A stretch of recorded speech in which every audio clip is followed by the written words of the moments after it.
Well, welcome to What Would You Do Differently? My name's Vanessa North. I'm your host for the podcast today.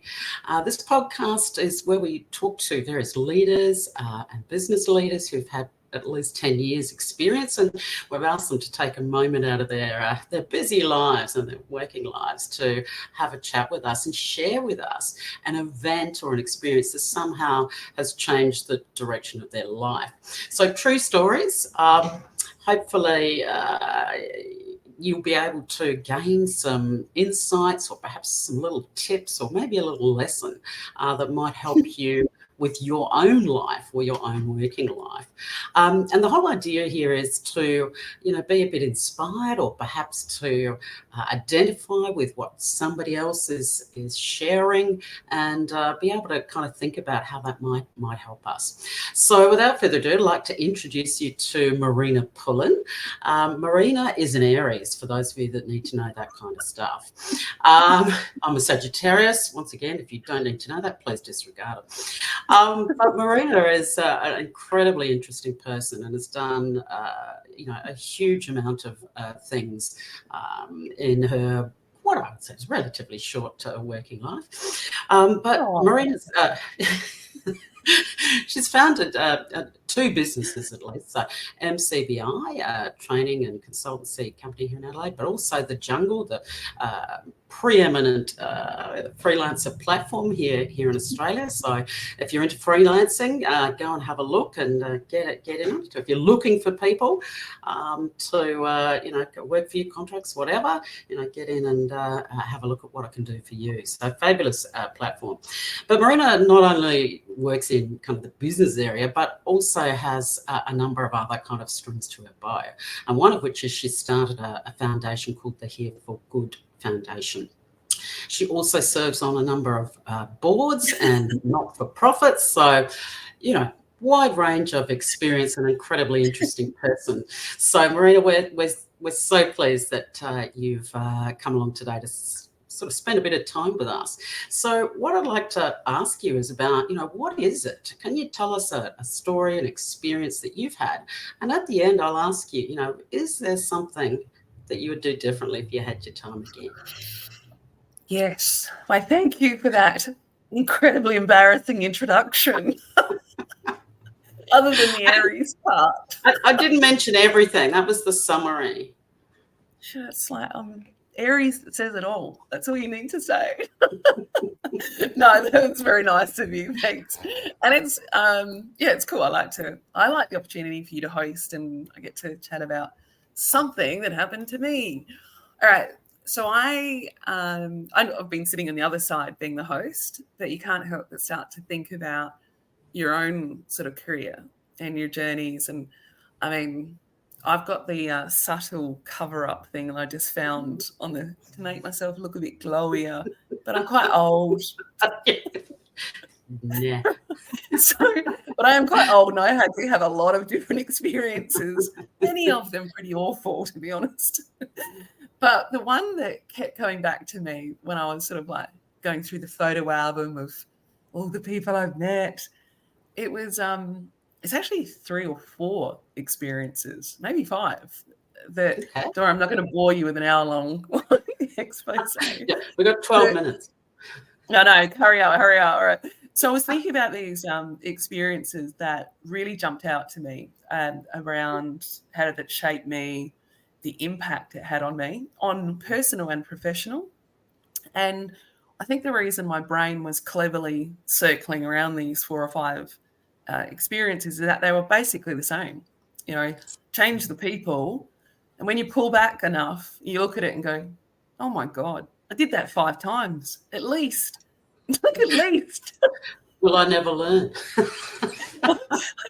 Why don't I reflect more? Why don't I learn more? Because all of these have had profound commercial impacts as well. So let me tell you these stories, right? All exactly the same. They're all true. So I'm obviously working professional services, and I like to have really genuine relationships with my clients. It's very effortless for me to for lack of a better phrase, fall in love with my client's project or what they want to do. I'm like, yeah, love it. So I tend to overservice. I don't think I have a right to expect loyalty. I try to earn it through old-fashioned professionalism. And it's not been a terribly sophisticated model, but I think it has been a big part behind our success, just good old-fashioned service, solve, problems, be reliable. Quite boring, actually, sort of like pretty boring. But it's definitely felt... I was going to say it might be boring, but the building those relationships is such an important part of business that maybe some people still got that lesson to learn. Wow, glad you said that. So I had all these relationships with large organizations, happily servicing some of them for over a decade, crazy, long-term relationships, great business, good solid growth. It was good. Anyway, in each of these organizations, there was a change of leader or a change of a client contact. Now, it just happens, these, this isn't a gender comment, but they just happen to all be female, right? It's nothing to do with the story other than I'm going to use the word she, and it's a collective she, all right? Mm-hmm. So the she. So I'd have these long-standing clients, amazing relationships, been doing good stuff, getting the 5-star, little growth, respect. Then boom, one day there'd be a new person as our interface. Now, every one of these people, I remember during my reflection period now, probably should have done over the last 10 years, but every one of these, when I thought about it, I had exactly the same experience with them. First time I met them, I got the heebie-jeebies. That's the professional term for I like you. And I remember one of them in particular, as soon as I locked eyes on this woman, I remember I had almost like this feeling like someone talking to me going, this is not going to go well. And I've never really been able to put my finger on it, why this felt so uncomfortable. But here's my thoughts on it. These new people come in, they really want to assert themselves, present themselves as being marvelous to their organization. Quite often I've enjoyed very broad, sort of familiarity like you do with clients. And certain types of people don't like that. It's a weird thing. I only like to work with A graders and B graders. So if someone's like that, mate, I want to hitch my cart to you. But I think at different points in my career, I've been threatened by someone who appears to have more social connections. And maybe I'm feeling a bit like uncomfortable, like a new role. So I look at that person as a competitor rather than as an ally. And I think in these stories that has played a bit into this. Because I could in one of those cases, I walk past the CEO and go, how you going? See you next Friday, have lunch. And a real sense of familiarity. And in that story, that one, I remember that person flinching, like, how do you know that CEO? And I'd be like, what do you mean? It was just all this weird stuff that happened. Okay, so they're all the same. All these weird moments when I first met them. Now, one of the people I'm going to pick out, because this one was an absolute corker, after my brain was saying run, and I decided to ignore that, naturally, red flag, wrap myself in it and say I look good in red. Just rolled around. really made a go of that. Yeah. Yeah, why listen? Why listen to your intuition when you can put your hand in the fire? So I elected to put my hand in the fire. Anyway, this lady started to, did the right thing, account management, talking to her, Then she started to ask all these really weird questions, like really weird. What was going, like weird questions that were like really personal questions. And I'm quite sort of a cheerful type of person, so I always give people a bit of benefit of the doubt if they sort of step over the line. And then I sort of gently go, nah, it takes a long time for me to know you, but, banter's fine. No, this lady I think was quite keen on breaking some boundaries. And I felt it was almost visceral. Like it felt like she was asking me and trying to, scoop up a bit of information about me. And it was really quite instinctive. All my hackles went up and I was like, oh, this is really odd. I'm here to talk about consulting and I feel like I'm getting, I don't know, something's being taken away from me. I actually don't even know the words for it, but it was a really weird feeling. But I know when I got back in the car and I sat back in the car after this first meeting with this person, I remember I had this doomsday feeling. I went, that's it. That account's gone. That's it. Well, I'm done. We're done. The whole thing's done because of this person, like just the way she behaved. Now, this is a moment I want to pause about leadership behavior. And because you know anything about leadership, yeah, you're amazing. But I'm lucky enough to work across very senior people. Yeah, I'm a director of some large organizations and stuff. So I get to sort of work up there. But I've always been like a frontline person. So I tend to go up and down the stack, so to speak. You know, I don't really, I'm just as comfortable sitting in a contact center to learn how something works as I'm sitting in the boardroom. That part has never bothered me. But I got to tell you, this is connected to the story, believe it or not. Just stay with me. I'm with you. I'm on tenterhooks. I know. Great CEOs and great directors, like great senior people, all have the same attributes. Yeah, they must all be Aries or Sagittarians, right? They're all the same. They're very, most of them are really like smart. They've just got this natural, sort of, they're not stupid people. Like, oh, yeah, they can process some info. Most of them listen really well. That's a massive part. They listen. And you can tell they're listening because you feel differently when you're dealing with them. You don't feel like they're in a hurry. Like you feel there's something powerful about someone who says, don't worry about anything here. I've got this room. I'm only focused on you. I also find great leaders are reliable. They don't lie. They don't need to. And most of them just get shit done. And they've got this way that just gets shit done, and everyone then signs up because getting shit done is very motivating. They don't waste time, But this idea of being reliable and, this behavior stuff, being organized and all that stuff is something I have seen for 20 years. Okay, hold that thought. Back to the main story. All of those 5 people were terrible professionals as well. That kind of goes against my belief that people often get promoted because they're good at what they do, but they're lousy leaders because they're different skill sets. I'm talking like really. No, I'm talking really like really good people, whether they're a director or a CEO or whatever. I don't know, a business unit leader, but those ones right at the top, that middle management layer, that is tiger country. There is some shit going on in that layer that people need to examine. It's on the Wild West sometimes. That layer, mate. I know they're getting pressure from the top and the pressure from the bottom, but wow, there's some weird stuff going on at that middle layer.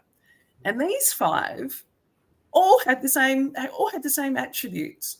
They were disorganized. One in particular infuriated me because she would go, oh, do you think you could like just organize this like little thing? I'm not going to say her name because no, she talked. But I would put 2 of them. I did all this work for them, organized this stuff, really, and I have a tendency to put my heart and soul into stuff. I feel this real sense of, being reliable is important to me. And I do this stuff. One of them, I reckon, like the day before I was going to do the briefing to her, it took me about 40 hours to build this thing for her. Sorry, something else, some more important's come up.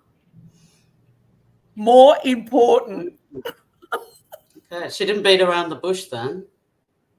But it was this power. Every touch point felt like a power game. It was this really petty. That's the word I'm going to use, right? Petty, scratching at a bit of power, want to knock this one off her seat.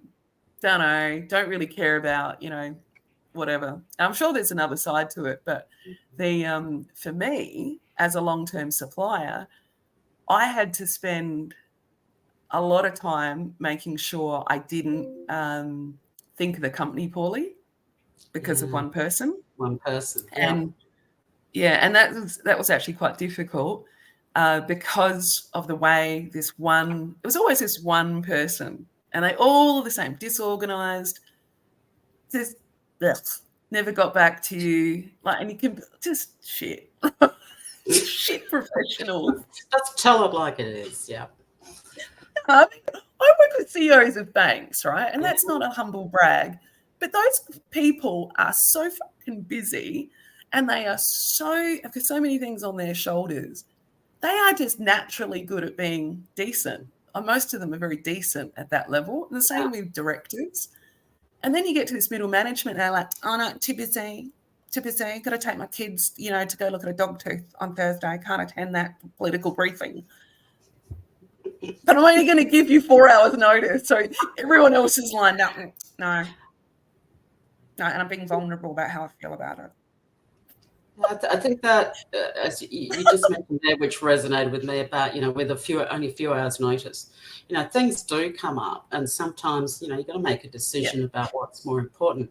But to kind of leave it to the last minute when it's not really an emergency, and it sounds like you would have put in like hours of work for this to then just kind of be hours. And just actually something more important. It's like crushing. So, all right. So I probably wasn't crushed. I just thought poorly of them. Yeah. And in my head, I went, that is a terrible professional who can't just be good to their word, or I'd never rely on them in any capacity. And I can't believe I'm the only one being treated like that either. Hopefully not. Hopefully. All right. I suppose I'm thinking there, crushing for the relationship as well, because after that, what kind of faith do you have? So tell us what happened next. So what happened next? Barely nothing. Exactly as my gut predicted right at the beginning. Got strung along, IP taken. Nothing commercial. So I eventually just went, my dignity has been pushed too far. I cannot keep chasing these people. And it's awkward because there's one, particularly, it was 2 of them actually, CEOs I know, and they always ask me, how are we doing with so-and-so? And I always want to say, your middle management suck. We're not doing anything. But I don't think that's how professionals should behave. So I know. It's tough though. They might need to know. But then how do you, when you're a supplier and the relationship's different, that's a very difficult conversation, I imagine. Yeah. I think at some point you just have to go, well, if your organisation can't figure out you've got this dreadful middle management layer who are treating suppliers like shit and hurting your reputation, but also just hurting your supply chain, increasing risk for often very petty reasons. And all of these contacts I'm talking about, they all weaponized the emotional intelligence stuff. They were definitely, every one of them tapped into, and they could sniff in me someone who was a hard worker and was very keen to, not a people pleaser, but I have a very high standard I set for myself, and I like to do a good job. I feel very loyal towards my clients, and one of them, I actually worked on a Sunday to help out her family. I think that's called above and beyond. I think so, my friend. Above, well and truly, right? But I think intrinsically, I've been one of those people that you think if you do the right thing, that it'll somehow that'll be reciprocated, or there's some level of decency that goes two-way. And if there was an issue, that they would actually talk to you. You think that the strength of the relationship is there, but it wasn't. And it was just new people who jumped in. Yeah. And your gut was telling you that, but your head was kind of overriding, I suppose, saying, this is a business thing. I've got to stay professional, whatever. So, Marina, that brings me to, given this story, which ends with you trying to help someone's family, what would you do differently if you had your time again? And probably you will have your time again with these clients. They'll just be different ones with different names. So what would you do differently? Well, I don't think the 5, they just keep popping up. You go, oh, look at you, there you are again. Oh my God, you even dressed the same as the other one. So what would I do differently? I did think about this quite a lot, actually. I think it was really worthwhile. One of the problems, I think, when you have like heartfelt business sense like I do, it makes you very vulnerable to people taking the piss. And I don't know if that's a professional phrase. I don't remember it in my MBA. I think it's been used before, that term. Okay, yeah. Taking the piss. I'm going to have to put a little R rating on this one. But this is what this weird tension that I think I have spoken to others about, but I'm telling myself, right? Business is about transactions. Doesn't mean it has to be cold. Doesn't mean it has to be whatever. But in this reflection time, I was reminded of how much I love business because of the people part of it. The people part, I think business is an exciting part of our society where you get to find yourself, hang out with new, different people, do projects, extend yourself in ways that hobbies and sports doesn't allow you to.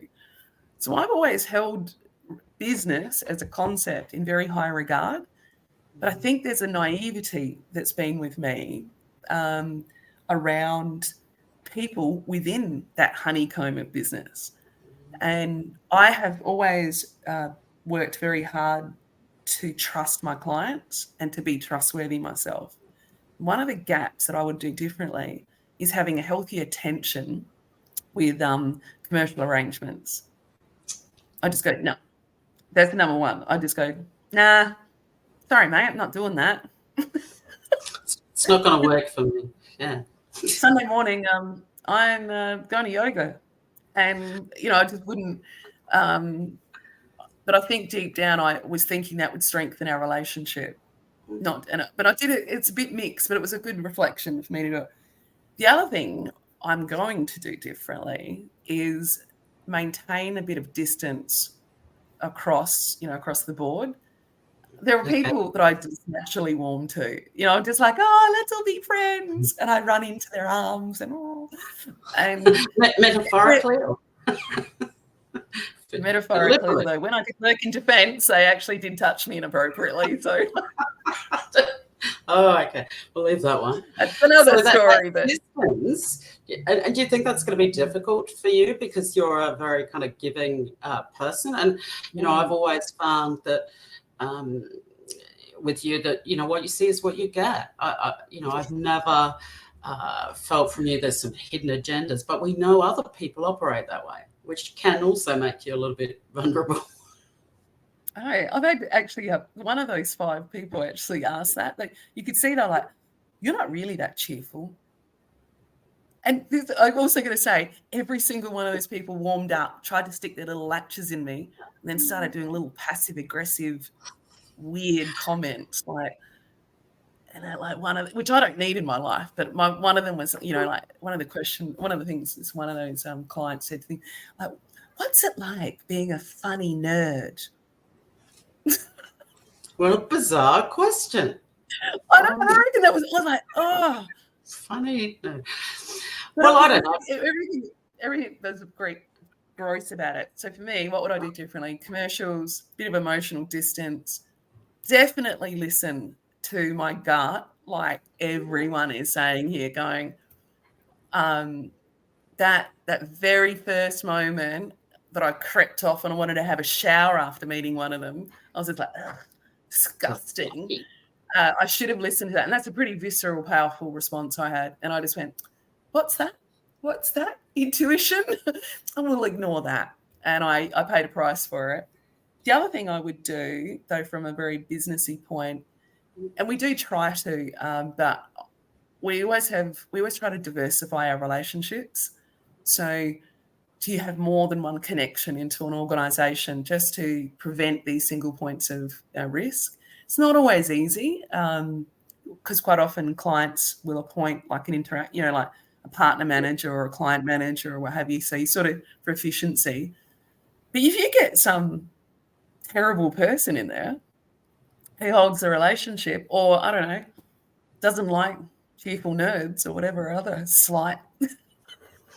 Well, I mean, that's a really interesting point because, yeah, what you've kind of described and what I've got from your story there as well is that sometimes those things that we put so much into, and over a period of time, you said, you've had long-term relationships. Now, one person in that role that comes in can ruin the entire kind of business relationship, which up until then, had been working for both parties. And yeah, that's an interesting kind of point to look at. Well, how do we maintain that overall business relationship rather than just the one with the person in the chair at the time that you're dealing with them? Yeah. Correct. Well, Marina, that has been fabulous hearing your stories. And I've certainly been thinking myself as we've been talking about, some similar situations that I've been in or some that we've perhaps discussed before over the years. And I'm sure other people will have some little aha insightful moments as well.